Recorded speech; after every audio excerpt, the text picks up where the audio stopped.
Continuamos en UPAO Noticias, edición mediodía. Vamos a conversar ahora en esta entrevista con el doctor Edmundo Arévalo Luna. Él es director de la Escuela de Psicología de la Universidad, para conocer por qué se generan estos comportamientos tan violentos en los ciudadanos, en los jóvenes, en los niños, en los adultos. Ayer decíamos al iniciar el programa, se ha vivido esa tragedia aquí en Trujillo y también se ha reportado una en los Estados Unidos. Entonces, este tipo de conductas estamos expuestos todos los seres humanos, sin importar condición social, cultural, económica.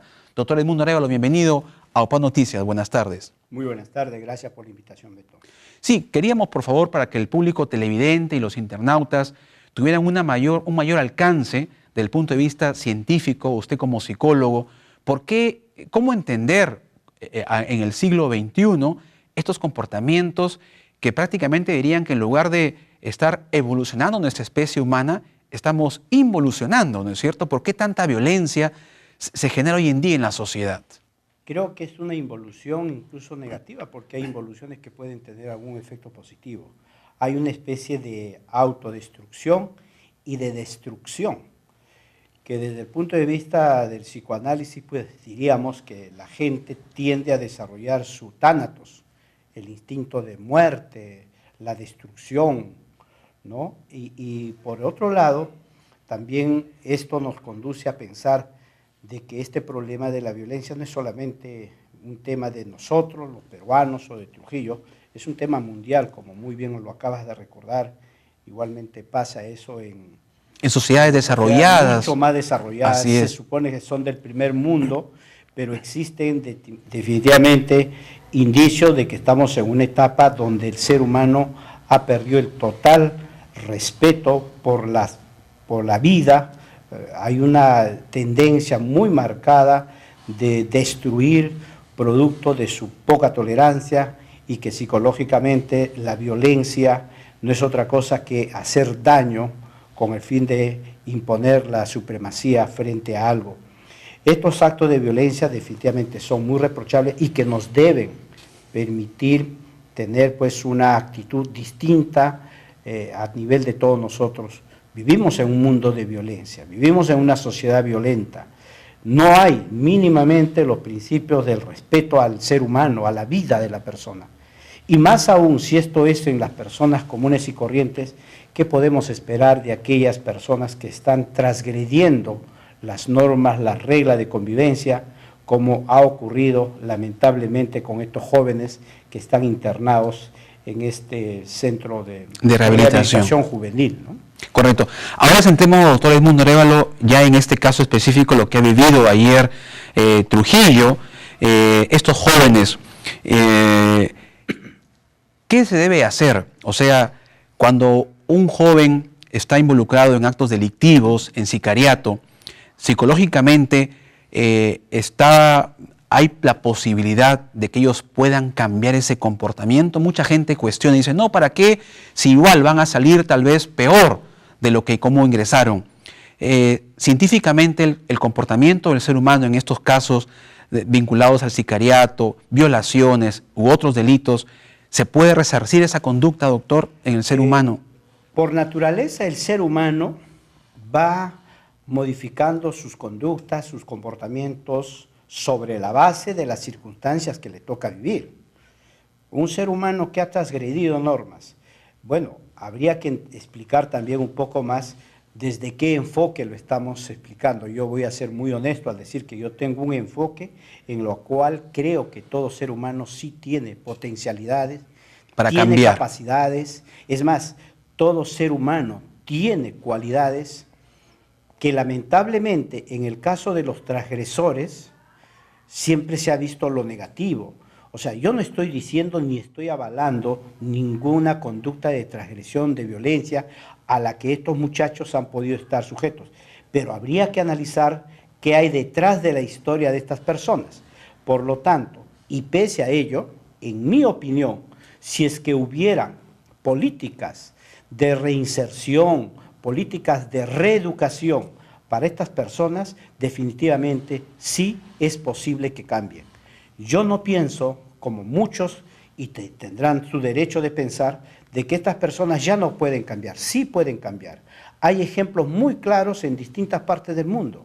Iván Illich, por ejemplo, trabajó hace muchos años en Europa con la gente que tenía conductas más transgresoras, las conductas antisociales más evidentes, y hizo todo un programa, todo un desarrollo de sus capacidades y potencialidades a partir del estado en que ellos estaban.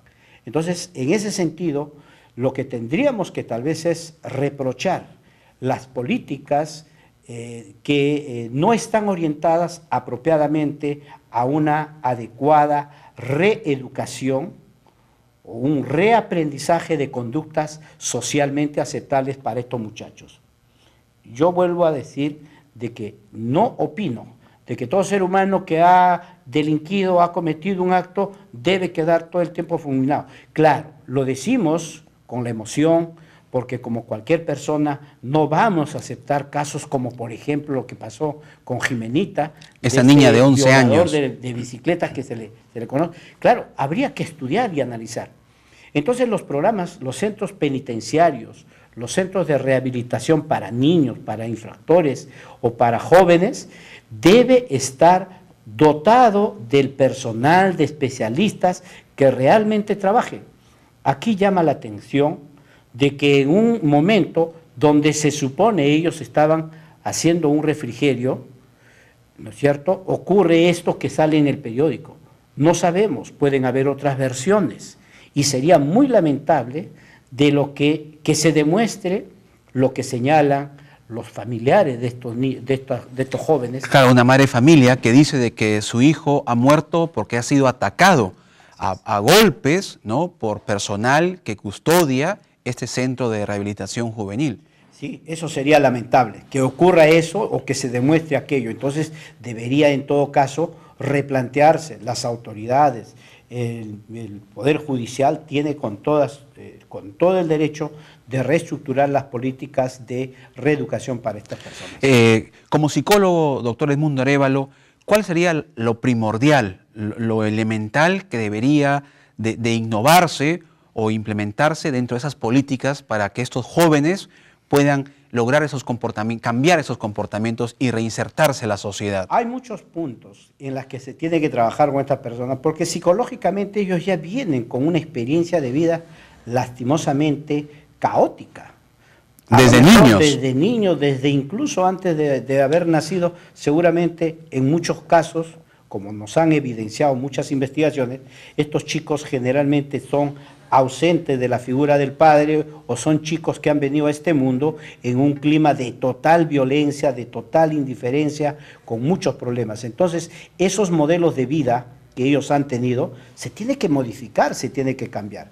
Por eso que yo decía de que aquí deben trabajar profesionales que trabajen, por ejemplo, yo trabajaría primeramente aspectos que estén orientados a generar en ellos el sentimiento de culpa de lo que han cometido. Reconocer sus primero, actos negativos. Claro, pero en centros de este tipo, como vemos, por ejemplo, de problemas de hacinamiento, ¿no?, con carencias seguramente, no conozco, yo he ido hace como 4 o 5 años, se vive en un ambiente tremendamente hacinado, de hacinamiento, con falta de recursos, con falta de espacios, están en situaciones de lo que se conoce como tiempo fuera. De cautiverio. De cautiverio. ¿No? Entonces yo me pregunto qué tipo de perspectiva estos jóvenes pueden tener con un clima de ese tipo. Yo no estoy diciendo en ningún momento, y por favor que no se malinterprete, de que a ellos hay que darle una cárcel dorada. No, tiene que haber un programa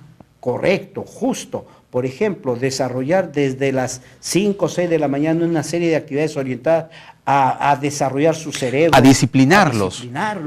¿No? Y crear los grupos, porque esto es producto, si es que fuera cierto lo que ellos señalan, son la supremacía de los grupos en dos grupos. ¿Quién es el más poderoso? Exacto. ¿Quién es el que lidera ese grupo de los jóvenes delincuentes? Es una de las estrategias que tendríamos que comenzar a trabajar. Por eso yo no estoy muy al tanto de cómo se está trabajando en estos momentos internamente estos programas, pero definitivamente creo que esto es el reflejo de la incapacidad, la ineficiencia, no solamente de aquellos que están involucrados en la conducción de estos centros, sino también la ineficiencia de las políticas del Estado para mejorar esta situación.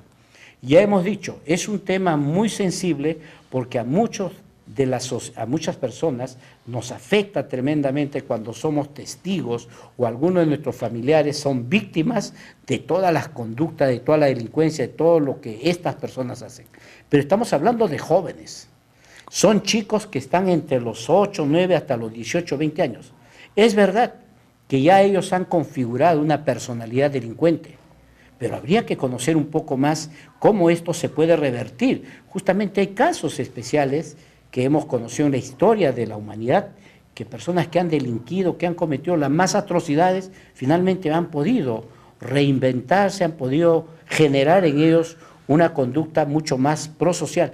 Entonces hay que conocer esa realidad para poder, digamos, diseñar programas orientadas a una verdadera reeducación. Muy bien, doctor. Muchas gracias por esa información. Estuvo con nosotros el doctor Edmundo Arévalo Luna, director de la Escuela de Psicología de la Universidad Privada Antenor Orrego. Y claro está, doctor, que nos compete mucho a los padres de familia estos problemas, conversarlos en casa, sí, en el hogar. Somos también parte de esa responsabilidad de la conducta de nuestros hijos, los padres de familia. De hecho, todo esto tiene que ver con lo que tú efectivamente dices. Hay que trabajar a nivel de familia. O sea, ya eso todo el mundo sabe, porque definitivamente es el primer núcleo en el cual se desenvuelven las personas. Y también hay que tomar en cuenta digamos, el entorno en el cual uno se mueve. Como padre tienes que hablar sobre estas cosas y tiene que haber más disciplina, definitivamente. Muy bien, muchas gracias, doctor. Gracias. Hacemos una pausa, regresamos con más información en UPAO Noticias, edición Mediodía.